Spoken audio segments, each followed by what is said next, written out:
ఇక phone tapping పై BJP MP Etela Rajender కీలక వ్యాఖ్యలు చేశారు. సిట్ విచారణకు హాజరైన ఆయన హుజురాబాద్ ఉప ఎన్నికల సమయంలో తన ఫోన్ ట్యాప్ చేశారని అన్నారు. తన ఫోన్ అనేక సార్లు ట్యాపింగ్ అయిందని చెప్పారు. నాయకుల ఫోన్లను మాత్రమే కాకుండా వారి గన్మెన్ల ఫోన్లను కూడా ట్యాప్ చేశారన్నారు. 2018లో తనను ఓడించే ప్రయత్నం జరిగిందన్నారు. హుజురాబాద్ బై ఎలక్షన్ సమయంలో తాను ఏ కార్యకర్తతో మాట్లాడితే వాళ్ల ఇంటికి వెళ్లి పదవులు డబ్బులు ఆశ చూపి ఓడించే ప్రయత్నం చేశారన్నారు. ఎస్ఐబి చీఫ్ గా ప్రభాకర్ రావు నియామకం అక్రమమని చెప్పారు.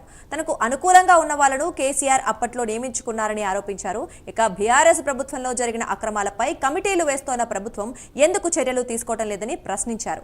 ఎందుకు నివేదికలను బయట పెట్టడం లేదని అడిగారు ఆయన. కల్పించినటువంటి వ్యక్తి స్వేచ్ఛను హరించే అధికారం ఎవరికి లేదు. ప్రతిపక్ష పార్టీల నాయకుల మీద, నాయకుల కుటుంబ సభ్యుల మీద, నాయకుల పిఎస్లు, పిఏలు, పిఆర్ఓల మీద, చివరికి నాయకుల గన్మెన్ల మీద కూడా ఫోన్ ట్యాపింగ్ చేయడమే కాకుండా 2018లో నేను హుజురాబాద్లో పోటీ చేసినాడు నన్ను ఓడగొట్టాలని చెప్పి మొట్టమొదటి ప్రయత్నం జరిగింది.